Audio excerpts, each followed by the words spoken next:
Bueno, se escuchó bien, ¿verdad? Perfecto. Bueno, Bueno, entonces vamos a presentarnos. vamos a Eh, presentarnos, Consuelo. Ante todo, buenos días. Muchas gracias a todos los que están presentes y agradecemos también a los que nos verán después en la grabación que queda como siempre a disposición. Cementera es una colectiva de mujeres formada por una necesidad en pandemia y seguimos hasta ahora con la temática de decolonizar nuestras mentes. Y ahí vamos sembrando, cual cementera, para que todos nos descolonicemos cada día un poco más. Bueno, muchas gracias por estar y espero que les guste lo que nuestras compañeras de hoy van a presentar. Perfecto. Bueno, gracias a todas por estar acá. Ahora vamos a compartir un tema interesante. Como sabemos, mes a mes hacemos un encuentro de nuestra cementera con el cual contribuimos a nuevos saberes, a nuevos aprendizajes desde la teoría y de la práctica. Entonces, este día vamos a abordar temáticas, conversaciones y conversatorios alrededor del tema de la educación sexual porque tenemos muchas dificultades en varios países donde se está suspendiendo la enseñanza de la educación sexual en las escuelas, principalmente en los primeros años de estudio, y sabemos que conocer nuestro cuerpo, conocer nuestros derechos, saber alrededor del género, de la sexualidad, nos hace más hombres y más mujeres sensibles, conocedoras y por tanto con mejores resultados en nuestra vida diaria y en la vida en colectividad. En ese sentido, vamos a tener ahora a dos expertas en la temática. Vamos a tener a Amanda Rodríguez de Costa Rica y posteriormente vamos a tener a Ada Beatriz Sánchez Macúa, que también es una colega del Salvador. Entonces voy a presentarlas a ambas brevemente y ellas podrán agregar algo si ellas quieren de parte suya, de sus haceres, de su vida diaria y de su profesión. Amanda Rodríguez, bueno, en principio Amanda es una compañera de la colectiva Cementera, es una colega de este equipo de coordinación y agradecemos que ahora esté participando como conferencista, como conversadora en esta temática. Es parte del equipo coordinador y por tanto también ella es profesora de filosofía en el Ministerio de Educación Pública y en la Universidad de Costa Rica. Y precisamente de algunas encuestas que ella nos mandó por un trabajo que me imagino nos va a contar algunas cosas, surgió la necesidad de esta temática. Por otra parte, tenemos a Ada. Ada, además de ser mi amiga, mi compañera en la universidad, yo la quiero mucho, ella sabe, la admiro también.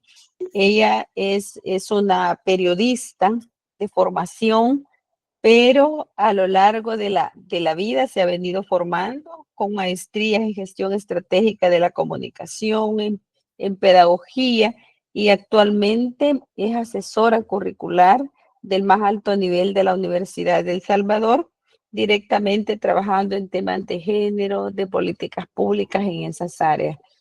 Ha compartido conmigo algunas formaciones en derechos sexuales y reproductivos con profesionales diversos y de muchas instituciones públicas. Así es que con lo que he trabajado y conozco con Ana, pues sabemos que vamos a tener un rico conversatorio este día.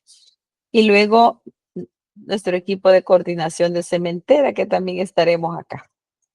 Bueno, entonces vamos con esas palabras a dar inicio con Ana.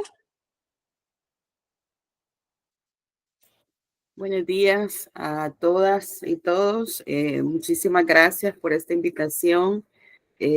Para mí es un placer estar en este espacio. Sabemos que después de la pandemia, pues todo vino a cambiar y puso a luz mucha desigualdad, sobre todo que vivimos las mujeres, ¿no?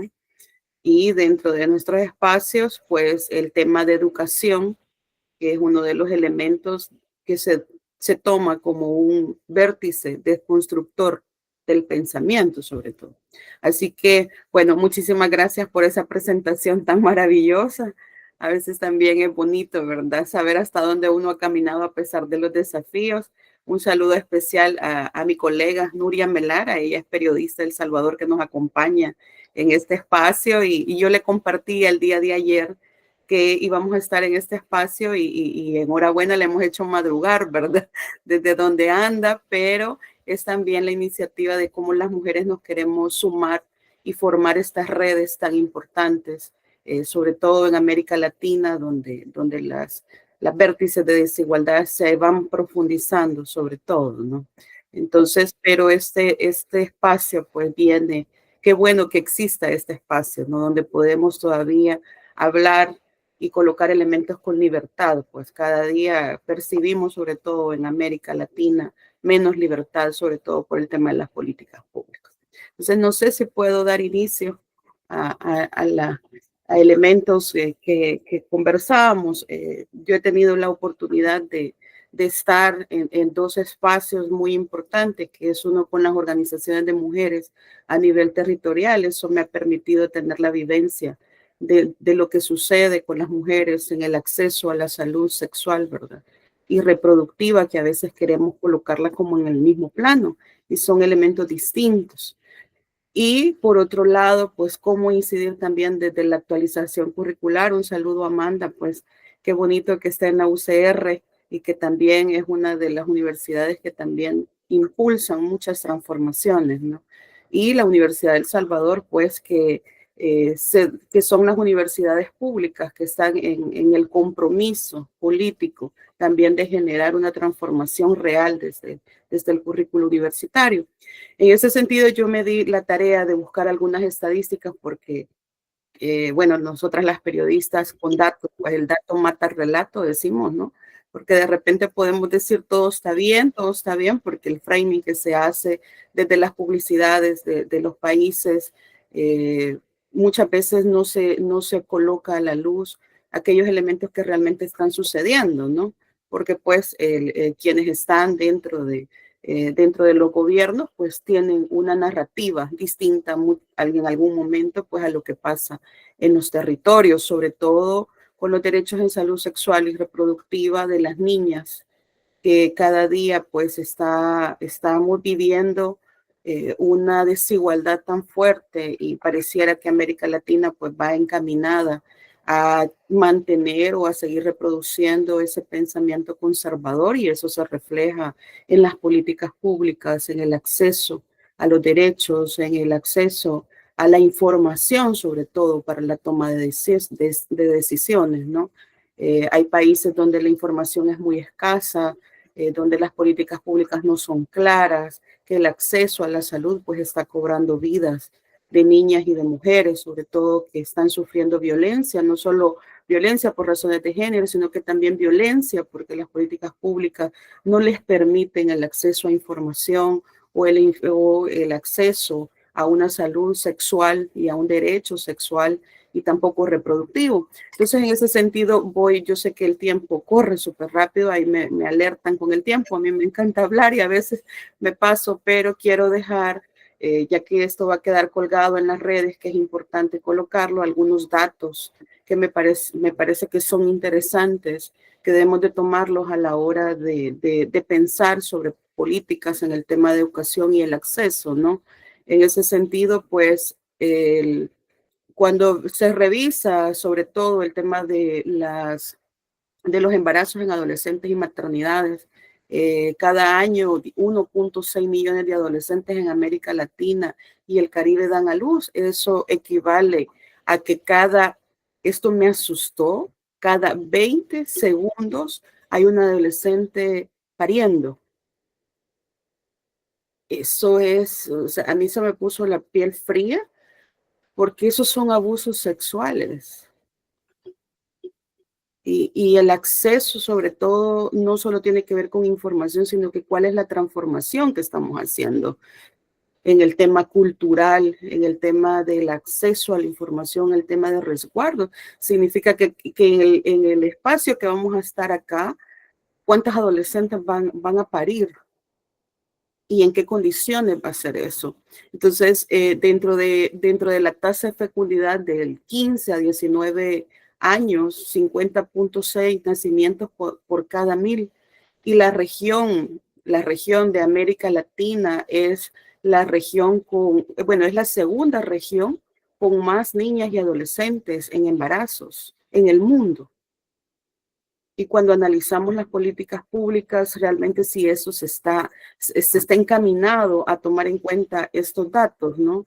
La tasa de prevalencia en el uso de métodos anticonceptivos entre mujeres en la edad reproductiva es del 74%, pero el acceso solo equivale al 20%. Son datos fuertes porque tienen que ver con el sistema de salud, con el sistema y las políticas que se están encaminando dentro de los países. Y esto tiene que ver también que además de 6.800 mujeres mueren a causa en relación a embarazos, en violencia obstétrica en América Latina. O sea, los datos nos están dando un panorama complejo y las políticas públicas, el acceso a algunas organizaciones, por lo menos en El Salvador, y ahí mi colega, ¿verdad? Ángela sabe que el acceso a las organizaciones en los centros escolares prácticamente está cerrado. Y la currícula dentro del sistema de educación pues va más con el enfoque familista, más el enfoque conservador, pero por otro lado se está teniendo acceso a redes sociales, a información en internet que muchas veces no es la correcta y no es información que vaya y oriente a las niñas y adolescentes, a las mujeres. Entonces, la necesidad de que se tiene de que las políticas públicas o quienes encaminan el proceso de políticas públicas a tomar en cuenta el enfoque de género para construir estas políticas públicas, ¿no? Pareciera que las políticas públicas solo obedecen al régimen económico, a lo que hablábamos antes de iniciar esta conversación, de cómo las mujeres, el mismo sistema nos lleva tan en acelere que no nos permite vivir, no nos permite realmente visualizar si estamos viviendo o estamos sobreviviendo. Y con estos datos nos estamos dando cuenta que estamos realmente sobreviviendo, porque después de cada niña y adolescente que está pariendo cada 20 segundos, hay una situación económica de familia, hay una situación que profundiza la pobreza en los países y que tanto se está haciendo desde el acceso a la educación, porque se puede tener índices y estadísticas del acceso a educación, pero qué tipo de educación se está recibiendo también, no solamente en los centros escolares, sino que también a nivel universitario, ¿no? Porque desde ahí también parte que toda la parte curricular debe de tener enfoque de género, pero pareciera, y por lo que yo he investigado, pareciera que en América Latina hay una resistencia, sobre todo, porque se sataniza la información de salud sexual y reproductiva. Inclusive la vinculan con el acceso y el derecho a una vida libre de violencia, y sobre todo por el tema del aborto. Y cuando sabemos de que hay diferentes causas que se requiere un acceso, no porque no exista una legislación, no significa que no se esté haciendo. Sí se están haciendo, pero en condiciones graves que ponen en riesgo la vida de las niñas y de las mujeres. Entonces, nuestros países se están volviendo a esos tiempos, inclusive en El Salvador durante un tramo importante, tuvo causales de derecho para el acceso a un aborto seguro, ¿no? Pero luego se ha eliminado totalmente y eso no significa que no se siga haciendo. Lo que se está sucediendo es que se sigue haciendo, pero colocando en riesgo a las niñas y adolescentes y causando muerte sobre todo. Entonces, ¿qué tenemos que hacer a nivel de educación? No solamente a nivel de políticas de educación en salud, sino que también a nivel de políticas del acceso a la educación, es permear dentro de estos espacios académicos la descolonización, justamente como se llama este espacio, ¿no? Poder profundizar en esa necesidad de que las mujeres y las niñas y adolescentes necesitamos una vida libre de violencia, pero no solo en el discurso, no solo en esas campañas, ¿verdad? De que damos acceso, de que tienen acceso a información, pero ¿qué tipo de información se está brindando? Entonces, pareciera que el tema cada día se está eliminando dentro de los centros escolares, pero ¿cuáles van a ser los efectos que esto va a traer? De aquí a 5 años, de aquí a 20 años, y no se está considerando la vida de las mujeres. No se está considerando y pareciera que las mujeres solo tenemos ese rol de la maternidad y cómo se nos sigue desde la religión, cómo se nos sigue implantando ese rol que inclusive si no logras gestionar la maternidad como nos la venden, nos sentimos hasta malas madres, ¿no? Y te dicen es la responsabilidad suya cuando el mismo sistema te obliga a estar 8 horas en un espacio laboral, 8 horas estudiando y en qué momento vas a maternar. Y eso también es un derecho de salud sexual y reproductivo. ¿Cómo yo voy a maternar? Y eso tampoco se está contemplando en las currículas o en la actualización del currículo de educación superior y tampoco se está contemplando en las políticas públicas, ¿no? Que dicen, sí, merecemos estar en familia, pero bajo qué condiciones y qué alcance te están dando dentro de las políticas públicas, ¿no? Porque en la mujer, y esto la pandemia lo vino a evidenciar todavía más, las mujeres somos multifacéticas, pero no porque querramos, es porque estamos en esa condición de ser proveedoras, tratar de maternar y que al final si la tarea sale mal, es responsabilidad de la mujer, ¿verdad? De la que está ahí, ¿no?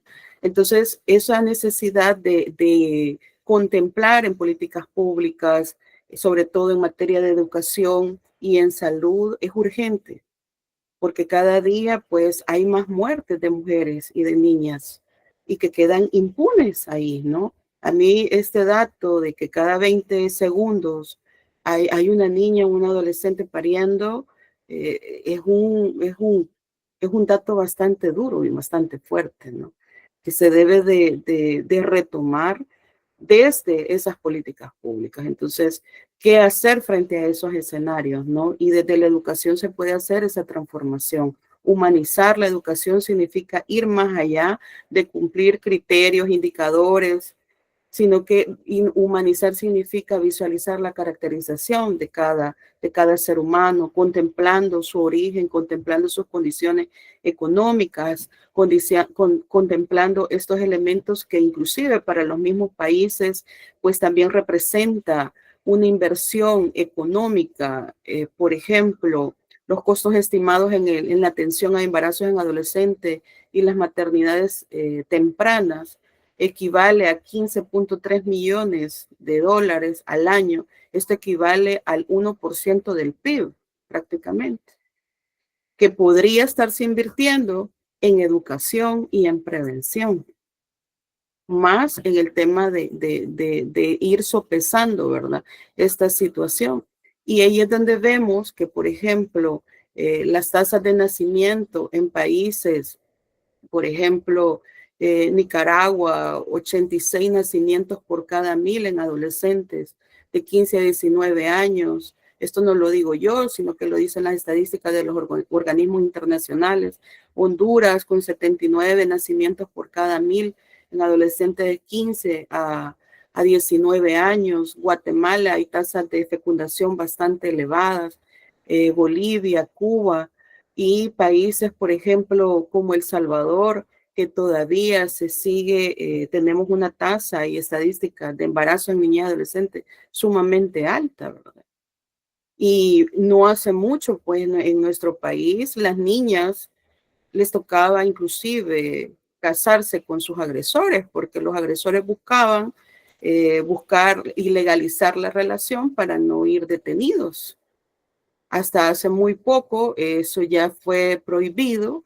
Sin embargo, ahora recién yo estuve en una investigación en las alcaldías, ¿verdad? Que es donde se lleva el registro de quién es el papá y quién es el responsable.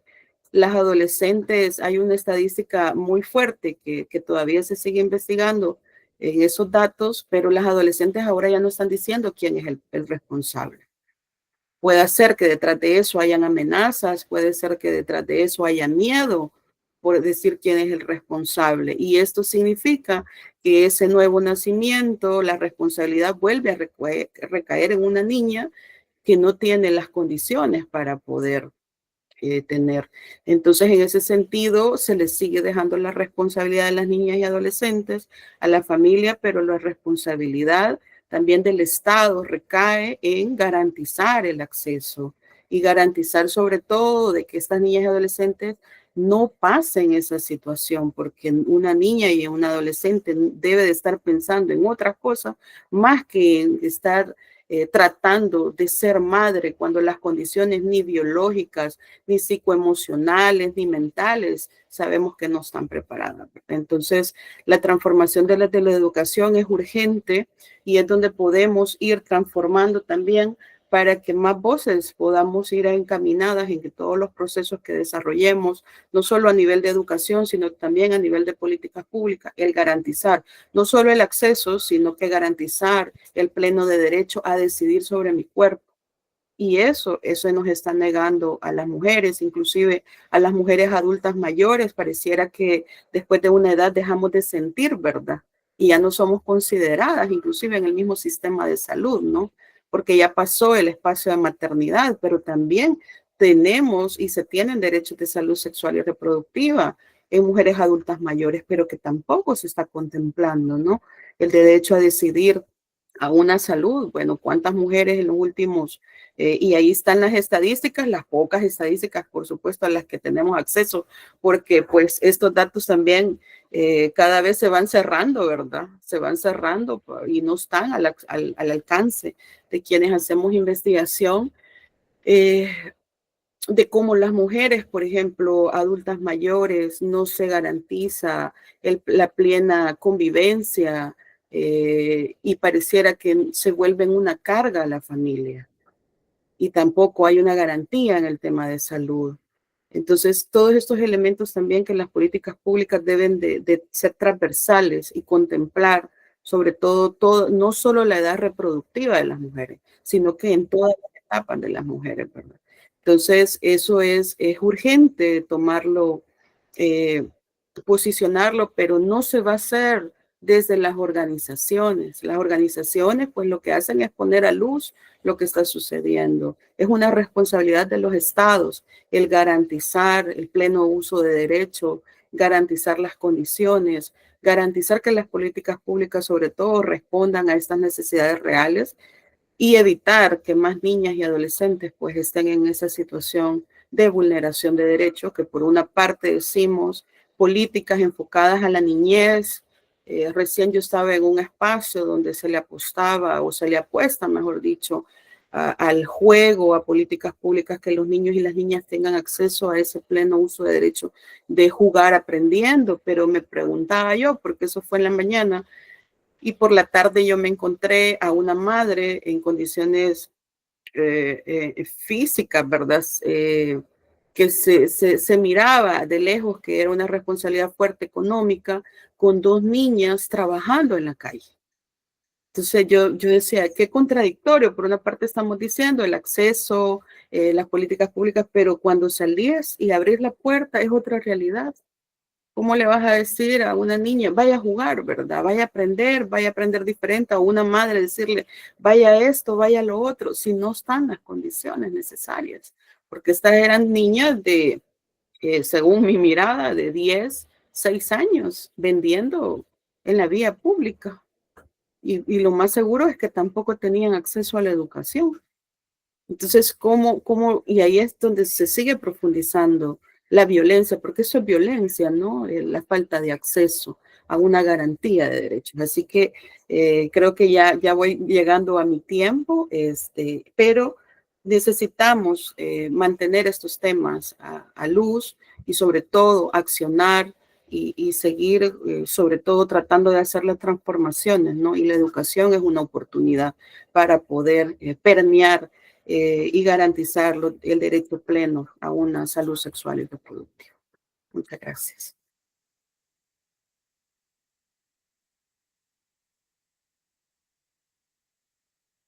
Bueno, muchísimas gracias, Ada, por poner todo ese panorama difícil que tenemos de las niñas y los niños, porque también no podemos excluir a los varoncitos, a los varones pequeños de esta temática, ¿verdad? Porque la salud, la educación sexual integral es para ambos, es para hombres, es para mujeres, pero el sistema también patriarcal es muy fuerte en nuestros países de América Latina y también es uno de los factores fuertes que influyen en ese panorama que tú nos has comentado.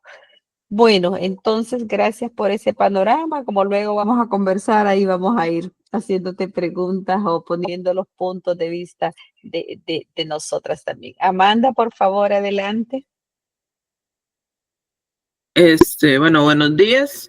Yo estoy muy preocupada por mi internet, está muy inestable el día de hoy, a pesar de haber tomado las previsiones del caso, pero bueno, quizás es por un frente frío y las lluvias y estos temas.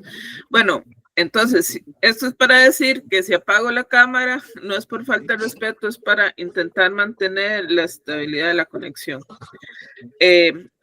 Bueno, mi nombre es Amanda Rodríguez Vargas, yo soy costarricense, yo soy filósofa, estudié filosofía, enseñanza de la filosofía y trabajo en un colegio, no voy a decir el nombre para no involucrarlos en esta charla, y en la Universidad de Costa Rica. Además, quisiera decir que yo no soy como una experta en temas de derechos sexuales y reproductivos, sí ha sido un eje de estudio, pero yo quiero fundamentar esta charla más que todo de la preocupación de una ciudadana costarricense y de una docente. Entonces, para los que nos escuchan, hay algunos datos básicos que necesitamos saber, contextuales, para entender desde dónde estoy hablando. Bueno, en Costa Rica, lo que llamamos educación secundaria, ¿verdad? De los 13 años a los 17, es pública obligatoria y con una tasa de alfabetización del 98.4% y una cobertura del 95% del territorio nacional. Entonces, la expectativa es que cualquier persona entre los 15 y los 18 años tenga acceso a la educación. Bueno, además, también me gustaría que este espacio sirva como una especie de intercambio de las perspectivas de la educación sexual. María Ángela, ¿tiene el micrófono abierto? No sé si es que me quiere decir algo. Ok, bueno, entonces, que el objetivo es que podamos intercambiar de los temas de esta perspectiva de la educación sexual integral en nuestros respectivos países, que yo sospecho que están empezando a ser objeto de ataques políticos sin tener ningún interés por la educación sexual de las personas, sino como un camino de movilizar votos, ¿verdad? Un camino además truculento para movilizar votos. Entonces, para hacer esto, yo quiero también aclarar que en Costa Rica, a pesar de los datos que les he dado, que pueden parecer muy optimistas, hemos estado pasando por una crisis educativa importante, llamada por algunos o mal llamada apagón educativo, que se caracteriza por una disminución de los aprendizajes, especialmente en matemáticas y en comprensión de lectura, y un retroceso en la inversión per cápita. ¿Verdad? Esto ha sido ampliamente señalado por las universidades, pero no sobra decir que actualmente estamos en un gobierno que se ha caracterizado por menospreciar el aporte de las universidades públicas y de los centros de investigación a la lectura de la realidad nacional, ¿verdad? Que es algo lamentable. Voy a intentar compartir una breve presentación. Yo generalmente no uso presentaciones, pero es más que todo para aquí aclarar algunos puntos. Entonces me avisan si se comparte algo. Sí. Bueno, me avisan, me confirman. Sí, está en pantalla. Sí. Ok. Listo. Bueno, entonces, en el 2017... Solo si lo puedes ampliar, Amanda, ponerlo en modo presentación. Ok, aquí. Abajo ahí, eso, perfecto. Sí, así es. Lo que pasa es que entonces ya no los veo a ustedes por cualquier cosa, ¿verdad? Me avisen. Nosotros te avisamos cualquier cosa y te avisamos. Adelante. Perfecto. Bueno, en el 2017, en otro gobierno, el Ministerio de Educación Pública, dentro de un programa que se llamaba Educar para una Nueva Ciudadanía, implementó un programa de estudio de afectividad y sexualidad integrada. Entonces, este programa de estudio se incluía algunos temas desde la educación de las personas de 13 años, impartida por profesores de ciencias dentro de sus clases de ciencias, y luego en lo que aquí llamamos 10º año, que es como el penúltimo año antes de graduarse, le dan una clase, unos 40 minutos a la semana, impartida por psicólogos.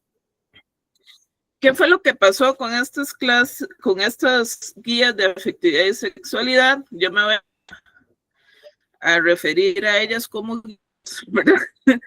Por lo que voy a... Entonces, cuando yo digo guías, me refiero a estos programas de estudio. Bueno, algo que tal vez algunas personas no sepan es que en Costa Rica, la Constitución, en su artículo 75, establece que la religión oficial del Estado es la católica, apostólica y romana. O sea, no es como en otros países latinoamericanos que uno percibe que hay una preferencia por la Iglesia Católica, sino que en Costa Rica, por Constitución, la religión oficial es la católica. Pero aunque el sistema en la práctica, en teoría, es confesional. Bueno, entonces, en el 2017 se establecen estas guías que estaban dirigidas a personas entre los 17 y los 17 años. Como podemos ver aquí, no era solo un tema reproductivo desde el aspecto biológico, sino que hacía un fuerte vínculo en la afectividad, ¿verdad? En cómo los cuerpos, corporalidades, afectos, vínculos, relaciones saludables, cómo detectar relaciones no saludables, etcétera. Entonces, muy importante recalcar esto, no se trataban de guías solo sobre reproducción, sino también de relaciones sanas, consentimiento, en un marco de un programa que se quería que fuera educación para la vida.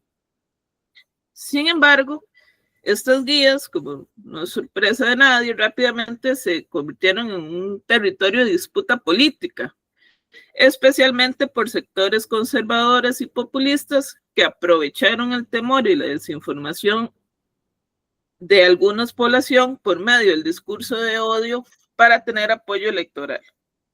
Entonces, no sé, supongo que algunos de ustedes estarán relacionados con estos debates de decir, bueno, es que la ideología de género, es que vienen por nuestras familias, es que quieren romper la moral tradicional. Entonces, estas guías se veían como, por un sector conservador, como esta cara de la supuesta ideología de género que venía a destruir la familia. Entonces, se reforzaba la idea por parte de estos grupos conservadores que la sexualidad debe enseñarse solo en la casa y no desde el Estado, o sea que el Estado no debería meterse en estos asuntos. Ahora, aquí yo les pongo un fragmento del manifiesto que hizo la Conferencia Episcopal Costarricense y la Federación de Alianzas Evangélicas alrededor de estas guías. ¿verdad? Entonces aquí vemos que se comienza a dar una oposición religiosa organizada al tema de la educación sexual. Y cito, dice: consideramos que son los padres de familia los primeros llamados a educar a sus hijos e hijas, y el Estado debe apoyar a los padres de familia en esta tarea. Pero lo que es inaceptable es la propuesta de educación para la afectividad y la sexualidad que impone, o la palabra, ¿verdad?, que impone el Ministerio de Educación Pública, así como otras propuestas gubernamentales contaminadas por la ideología de género que contraviene los principios cristianos y la moral universal. Ante estas propuestas, los cristianos expresamos nuestra franca oposición y esperamos que nuestros representantes en el gobierno escuchen nuestra voz. Bueno, entonces, esta especie de comunicado, manifiesto, podemos ver que tiene como palabras que empiezan a tener cierta resonancia en el electorado, como es ideología de género, imposición del Estado y moral universal. ¿Verdad? Yo siempre invito a las personas a leer estas guías directamente y les compartiría el link, pero lamentablemente han sido eliminadas. Espérense aquí, para ver si han sido eliminadas de los sitios oficiales. Entonces yo les podría compartir una versión que irónicamente es la que sobrevive porque la subió un grupo conservador. Bueno, yo invitaría a las personas a que busquen, que lean estas guías y me digan ustedes si ven algo, ¿verdad?, que atente contra algo llamado moral universal. Pero aquí lo importante es ver cómo se empieza a posicionar una narrativa de corrupción moral, ¿verdad? Que hay una corrupción moral que debe ser de alguna manera subsanada. En este gobierno, en el gobierno que estamos actualmente, el gobierno de Chávez Robles, que por cierto, el 1 de febrero del otro año en Costa Rica tenemos elecciones, se sustituye el programa de sexualidad y afectividad. Y dice, esto es un pantallazo de un sitio oficial del gobierno de Costa Rica que dice: MEP sustituye programas de sexualidad y afectividad cuyo enfoque era el erotismo, ¿verdad? Entonces aquí vemos cómo el gobierno de Chávez Robles es el que se posiciona como este salvador de la moral universal. Entonces, primero se empieza a asociar la educación sexual con gobiernos previos al Partido de Acción Ciudadana, se presenta al gobierno actual como salvador de los valores tradicionales y no hay en ningún momento en este cambio una discusión sobre la pertinencia pedagógica ni sobre los retos reales de la educación sexual. Todo eso se deja de lado, ¿verdad? Para ver aquí una cosita, perdón. Bueno, entonces, hay un sitio, aprovechando que aquí hay compañeras de comunicación, un programa muy importante de la UCR que se llama Doble Check, que lo que hace es precisamente revisar los comunicados del gobierno para determinar en qué se equivoca. Entonces, Doble Check hizo el ejercicio de tomar la conferencia de prensa donde se anuncia que se van a eliminar las guías de afectividad y sexualidad para sustituirlas por un programa que se llama Educación para la Paz, para determinar qué es lo que dice el gobierno y qué es lo que hay en la realidad. Es un ejercicio muy valioso que me gustaría compartir con ustedes, del periodista Darío Chinchilla. Por ejemplo, en esa conferencia de prensa pudimos ver que el presidente dijo que iba a eliminar esas guías porque se le preguntaba, pues se le pedía a los estudiantes, aquí lo vemos en amarillo, preguntar sobre sexo a un desconocido. Cuando en la realidad el ejercicio era preguntarle a un mayor de edad sobre cómo han manejado relaciones que no aportaban a su desarrollo, ¿verdad? Entonces, relaciones afectivas que no aportaban a su desarrollo era entendido por el gobierno como preguntar sobre sexo a un desconocido. Pedirle a los estudiantes un análisis crítico sobre los mitos en torno al placer sexual en los medios, ¿verdad? en los medios es en YouTube, en series, televisión, novelas, etcétera, fue interpretado por el gobierno como, yo me acuerdo de eso que decía, compatriotas le están pidiendo a sus hijos que vean pornografía para discutir en clase. Una de las actividades muy bonitas de esta guía que aquí vemos era que los estudiantes se les daba una palabra al azar y después se les decía, bueno, en una fiesta de sexualidad responsable, ¿quiénes serían los invitados más adecuados? Cada estudiante tenía una palabra, por ejemplo, violencia, condones, consumo de drogas, respeto. Entonces el estudiante tenía que hacer el ejercicio de, si es una fiesta de la sexualidad responsable, ¿quién sería más conveniente invitar? ¿El consumo de drogas, la violencia o el respeto? Esto porque en la sugerencia de palabras que dio el ministerio tenían las palabras cámara de video y lencería, el gobierno interpretó que en la página 33 se le hablaba sobre juguetes sexuales a los menores de edad.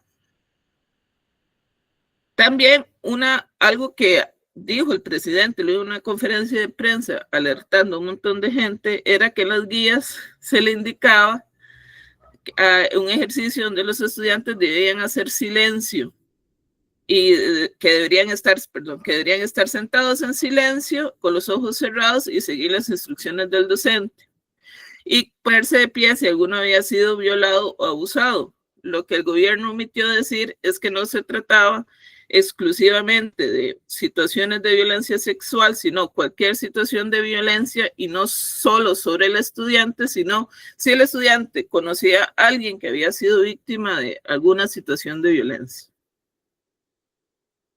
También se intercambiaron datos sobre guías. Por ejemplo, había una guía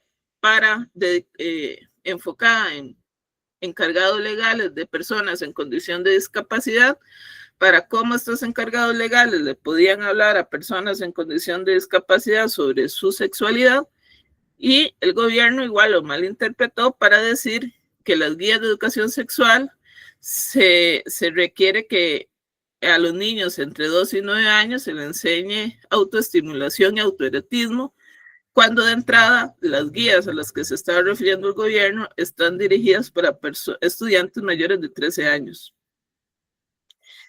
Bueno, entonces, en este enredo de información que hizo el gobierno, las guías de educación sexual quedaron completamente eliminadas, pero no solo eliminadas de la currícula, sino también del imaginario de sus electores. Y ahora tenemos este tipo de proyectos de ley en Costa Rica, que por ejemplo, la eliminación de la ideología de género en las políticas públicas, que se puede referir a cualquier cosa, ¿verdad? Porque es un concepto muy, muy manipulable. Yo como docente sí puedo decir, por la breve investigación que hice, que es muy difícil hablar de educación sexual integral en Costa Rica sin que se malinterprete que es una posición política electoral en contra del gobierno de turno. O sea, a nivel de narrativa se han mezclado las dos cosas, lo cual es lamentable porque si nos fijamos en los datos del 2017, donde se empezaron a aplicar las guías de educación sexual integral, al 2024, la tasa de embarazo adolescente en Costa Rica se redujo un 11%. Entonces, no solo estos datos son ignorados, sino que también es ignorada el derecho a una educación sexual por parte de todos los ciudadanos costarricenses en nombre de jalar votos, porque ni siquiera es una reflexión profunda, de jalar votos electorales hacia ciertos partidos políticos. Lo irónico de esto es que los grupos que estaban diciendo, a mis hijos los educo yo, no al Estado, yo soy el responsable de hablarles de sexualidad, no debería ser el Estado, ahora son los primeros que aplauden las nuevas políticas del Ministerio de Educación Pública que tratan de prohibir aspectos como que los estudiantes vayan maquillados a clase, que los profesores usen lenguaje inclusivo, que los estudiantes tengan tatuajes o se tiñen el pelo de colores. Cuando el gobierno prohíbe eso, entonces se le aplaude, ¿verdad? Entonces resulta y sucede que esta frase de mis ídolos educo yo tampoco eran los motivos. Y lo que voy a decir a continuación, si es una reflexión personal como filósofa, yo creo que lo que se está premiando es lo que podríamos llamar una pedagogía de la crueldad, o sea, una pedagogía del castigo y del control del cuerpo. Entonces, autonomía y respeto no, control, imposición de los cuerpos sí. Entonces, esa sería mi brevísima charla. Así que eso fue muy rápido, pero bueno, eso era básicamente lo que quería contarles para que después podamos hablar más del tema. Perfecto, Amanda, porque eso nos pone diferentes puntos, ¿verdad? Tú has tocado un tema muy álgido desde la política pública hasta lo que sucede en la realidad práctica. Así es que eso breve que tú dices ha sido muy, muy, muy, muy rico para la discusión. Bueno, entonces hemos escuchado a las dos compañeras con un planteamiento de la magnitud del problema, las políticas, diferentes aristas que tiene la temática desde y un tema muy concreto de lo que está pasando en Costa Rica abordado por Amanda. Así es que abrimos en este momento las participaciones, las discusiones, preguntas, aportes, experiencias.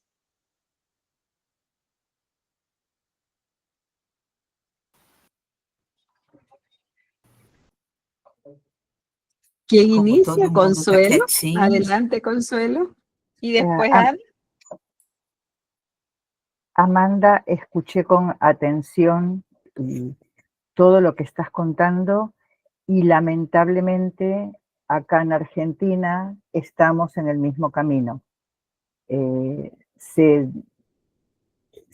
hace creer que lo que tendría que ser es tremendo, es nefasto para los niños, y se hacen estas nuevas imposiciones, como vos bien estás diciendo, y nosotros nos damos cuenta que la mayoría que pone estas imposiciones está lleno, entre comillas, de pedófilos y de gente que tiene una doble moral, y es muy tremendo. Acá están incluso desapareciendo niños, han desaparecido en este año 2 o 3 chiquitos, y se ve como que todo se tapa, y están metidos gente muy importante, de mucho dinero, gente de la política, las fuerzas, y estamos en ese camino, lamentablemente. Hay que luchar mucho y, como vos decís, hay que ponerlo a la luz. Muy bien esto de que chequean la información y la confrontan,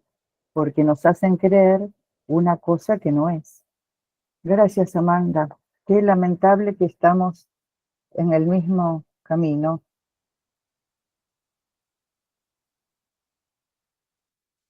Ana, gracias, Consuelo. Ana. Me ouvem bem? Sim. Agradeço muito Ada e Amanda pela fala. Me entendem bem também? Mais ou menos. Eu falo a partir do Brasil, né, dessas muitas realidades que existem no Brasil, e nós estamos vivenciando a mesma realidade desde o governo anterior, né, onde a direita ela utilizou a propaganda política sexual, né, como forma de angariar votos. Isso muito embasado num religiosismo, uma religiosidade que produz muitas fake news. Nós tivemos aqui uma fake news que era chamada de mamadeira de piroca. Vocês sabem o que é isso? Vocês ouviram falar sobre isso? foi feito uma propaganda por esse desgoverno de que a educação sexual fornecia para os bebês mamadeiras em forma de falo, de pênis, para que as crianças pudessem, desde cedo, aprender sexualidade. Isso causou um enorme retrocesso, nos parece, né, como pessoas esclarecidas, que é um absurdo ouvir isso, mas isso teve um impacto muito grande na população. E, a partir disso, a educação sexual que vinha sendo implantado nas escolas, como forma de combate à violência sexual contra crianças e adolescentes, sofreu um enorme retrocesso. Veja como uma inverdade, ela pode ser usada para causar um retrocesso. Nós, no Brasil, interessante o dado que você trouxe, Ada, que nós não temos dados de quantas crianças nascem por minuto. Não temos ideia. Nós sabemos que 9 a 10 crianças são vítimas de violência sexual por hora no Brasil. Nós temos estados onde existe uma maior violência contra crianças e adolescentes, e estados que talvez não tenham tantas informações ou dizem que tem menos. Mas a verdade que eu venho escutando das crianças é que eles têm muito pouco acesso a informações e conhecimentos verdadeiros. Eles têm curiosidade em muitas localidades do Brasil sobre o básico, o mínimo, né? Se nós falamos, eu falo aqui do estado de São Paulo, onde existe um maior conhecimento, mas quando eu me desloco para o interior do Brasil, né, a cidades que são menores, que ficam mais isoladas dos grandes centros, a desinformação por parte das crianças e adolescentes, ela cresce exponencialmente. E aí, falar dessa educação sexual é dizer de professores que entendam a própria sexualidade. Como eu vou, né, Amanda, conversar com meus alunos se eu não entendo a minha própria sexualidade? E esses professores mais para o interior do Brasil demonstram mais dificuldade por conta do conhecimento que eles têm nessas regiões, né? Das regras rígidas que eles têm nessas regiões, contra a moral, a forma de comportamento. E aí tudo isso vai dificultando, e o que eu escuto muito das crianças é que elas normalizam a violência. Então, estarem fazendo sexo com adulto, não ter direito ao próprio corpo, é normalizado pelas mulheres, pelas mães, porque viveram isso a vida toda, e elas passam essa desinformação para as filhas. Olha, foi assim para mim, vai ser assim para você. E não chega até lá nenhum conteúdo que mude essa realidade. Eu fico pensando, sabe, vocês trazem dados, o Brasil se acha fora da América Latina, né? Ele se acha parte de outro continente, não sei. Então, existe muita dificuldade. Nós vamos, olha, eu estou aqui na Unesp de Araraquara, no estado de São Paulo. Nós falamos sobre sexualidade com Portugal. Com nenhum país da América Latina nós falamos sobre sexualidade. Isso é muito sério. Nós estamos falando e trazendo pesquisadores de Portugal, da Espanha, para falarem sobre sexualidade na América Latina, e não dialogamos com os países que estão compondo a América Latina conosco. Isso é profundamente vergonhoso. E aí eu fico pensando, o que nós falamos aqui sobre sexualidade não dá conta da nossa realidade. Não dá conta da vivência cotidiana das crianças aqui. E aí eu encerro com uma última fala. Conversando com as crianças um dia, eu converso com crianças, tá? Eu escuto crianças. E principalmente as que estão em situação de violência. E um dia uma veio me perguntar. Aqui me chamam de dona. Dona, acha que eu posso aumentar um pouquinho a minha tabelinha? Eu falei, não sei, que tabelinha você está falando? Hoje eu cobro 10 anos, 10 anos. Hoje eu cobro R$ 9 pelo sexo oral, R$ 5 pelo sexo oral, 10 pelo vaginal e 15 pelo anal. Você acha que eu posso cobrar um pouquinho mais? Estou falando de uma criança numa cidade com um PIB muito bom, no estado de São Paulo. O que acontece no interior do Brasil?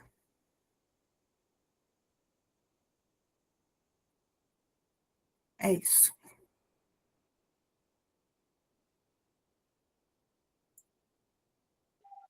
Bueno, esas son las tristes realidades, ¿verdad? Que vivimos, que no necesariamente se corrigen con educación sexual, pero que sí se aporta mucho, mucho, mucho a la vida de las personas. Sí, desde la escuela y como muy bien decía Ana, el profesorado, ¿verdad? También se prepara para poder abordar estas temáticas. Bueno, ¿alguien más quiere participar antes de darle la palabra a nuestras compañeras? Bueno, aquí hay una última palabra, una última persona. Adelante, Dorita.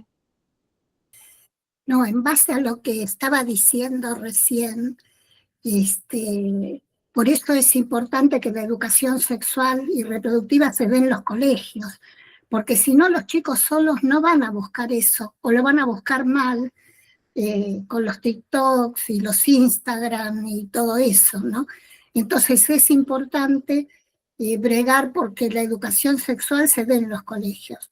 Acá se está dejando mucho en Argentina, como dijo antes Cheli.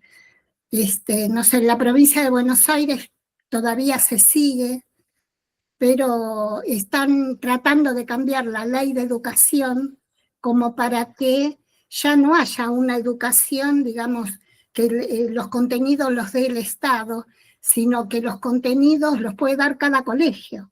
Entonces eso encima es más terrible todavía, porque es como que va a haber un desnivel total en la educación, por lo tanto también después cuando tengan que conseguir trabajo, ¿no? Así que bueno, sí, hay que luchar por esto, porque no hay otra. Y la única manera es luchar todos juntos, porque es la única manera de conseguir cosas. Por lo menos acá en Argentina algunas cosas se consiguen luchando todos juntos, otras lamentablemente no. Este gobierno es terrible. Bueno, ¿para qué seguir hablando? Eso nada más. Gracias, Dorita. Bueno, ahí Ada nos colocó un link donde está parte de la información que ella nos comentaba en el chat, y también yo he colocado una noticia del mes de octubre donde se prohibió el lenguaje inclusivo en todas las escuelas por orden de la ministra. También ya lo habíamos compartido en redes, y ponen lenguaje inclusivo, pero también ideología de género. Hemos discutido con Ada que no sabemos cómo lo comprenden ellos la ideología de género. En el pasado, en los gobiernos anteriores, se tenía mucho trabajo en educación integral en las escuelas, habían manuales, el Fondo de Población había apoyado mucho a educación, a salud, para que hubieran manuales que condujera a los profesores y profesoras a conducir estos procesos de aprendizaje en las escuelas con una serie de herramientas, pero bueno, todo eso es un pasado ya en el país y como dicen las compañeras salvadoreñas, en realidad para nosotros ese es un punto y ha cambiado totalmente, un punto atrás y ha cambiado totalmente la educación sexual en las escuelas. No tanto por la iglesia, porque ahora, bueno, digamos que ni la iglesia tiene mucha influencia, ¿verdad? Sino ya desde decisiones del gobierno. Entonces, eso nada más, y ahí les hemos compartido para quienes tengan interés en leer cómo estamos, pues también ahí está el link. Bueno, voy a pasar ya por el tiempo. Para que estemos cerrando 9:30, tenemos 15 minutos a Amanda, a Ada, para comentar, para ampliar, bueno, para lo que ustedes gusten con todo este conversatorio rico que tenemos. Amanda. A mí me gustaría comenzar, sí. Bueno, yo estoy de acuerdo que la educación sexual debe darse en escuelas y colegios. Lo que pasa es que a veces olvidamos también la formación del docente, ¿verdad? Yo no me imagino a muchos de los profesores que conocí en mi última investigación dando clases de afectividad y sexualidad porque ellos en su pensamiento rechazan muchas de las propuestas sobre educación sexualidad y a veces cuando se hace estos cambios de programas las personas se sienten asustadas porque es un cambio de paradigma a los que no se les está preparando, que creo que fue lo que pasó.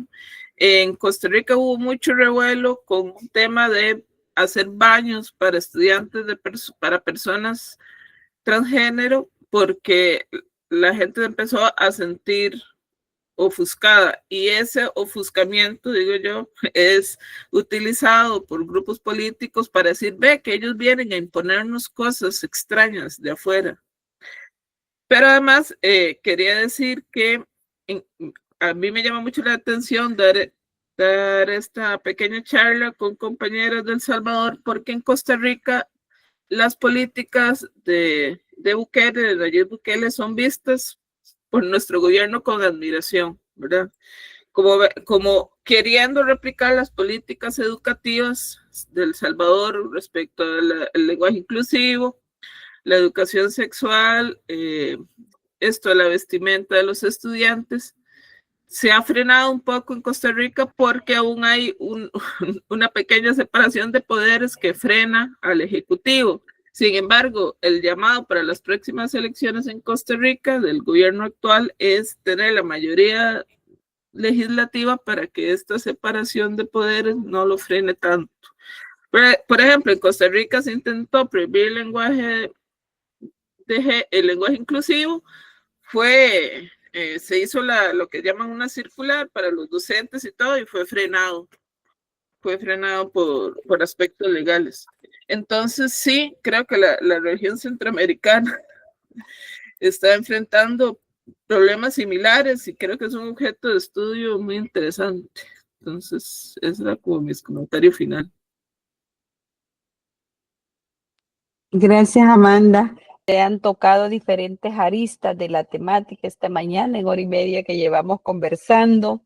Habrá temáticas en las que tenemos que profundizar, como es todo el efecto que tiene sobre la niñez, la ausencia de la educación sexual formalizada, porque como muy bien decía, hoy las redes tenemos tanta información, hoy con el uso de las guías, es tanta información la que los adolescentes, la niñez puede utilizar, que muchas veces información malversada, y además ellos buscan según sus inquietudes, según su grupo con los que se rodean, ¿no? Entonces es un tema bastante delicado para abordar desde las familias también, porque las familias muchas veces no tienen el nivel educativo o la formación que se requiere, y muchas veces, como muy bien hemos planteado esta mañana, el hogar es la madre, la única que está, y la madre es la proveedora, entonces está fuera de casa y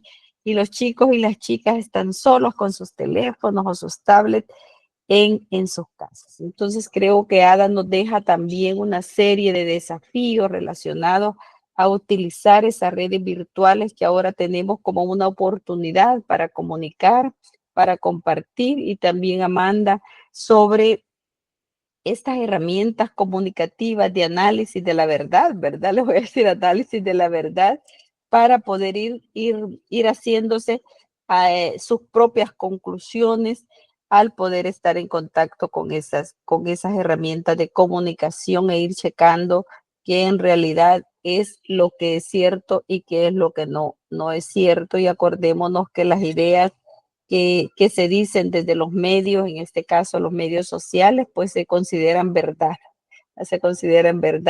y más si vienen desde las instancias más altas de los gobiernos. Bueno, tenemos una serie de desafíos para Cementera. Ana, te quisiera invitar, Ana, a que hagas un cierre de la actividad.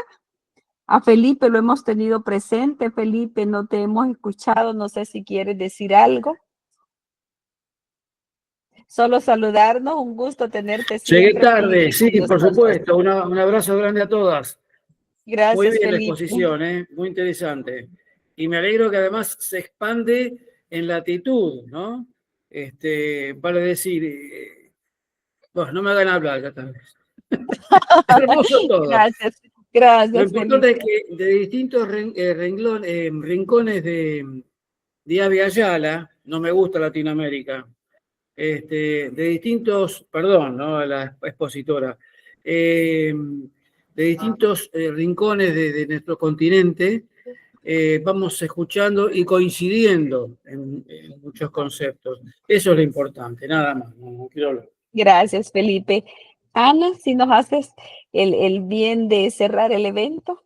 Muchas gracias.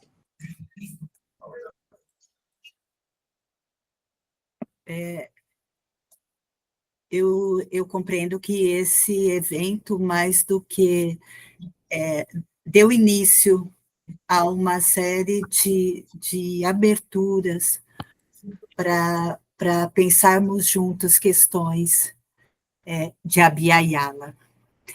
É um momento muito importante, né, para pensar também as crianças e adolescentes nesse momento e como elas estão sendo tratadas. Agradeço imensamente a Ada e a Amanda, em nome do Grupo Sementeira, por essa importante fala que vocês fizeram aqui hoje. Agradecida. E um bom mês para todas e todos.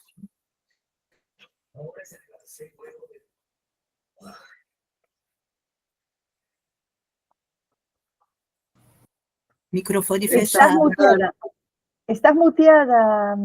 Este conversatorio estará colgado también en nuestro sitio de Cementera para que después lo podamos divulgar y otras personas puedan escuchar, compartir y saber este gran esfuerzo que hacemos desde Cementera por compartir saberes, experiencias para abonar, como decía Felipe, ¿verdad?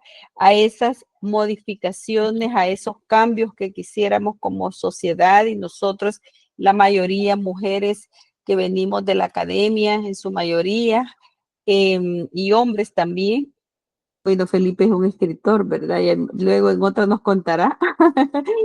Tiene también sus propias redes que podemos leerle y deseamos pueda expandir esta situación a nivel de todo el mundo, porque también compartimos las redes con un compañero que conduce una universidad del agua y la tierra en Francia, entonces nos estamos expandiendo, como dice Felipe. Así que pasen muy buen fin de semana y muy agradecidas con Ana y Nuria y cada una de nosotras de estar aquí. Pasen feliz fin de semana.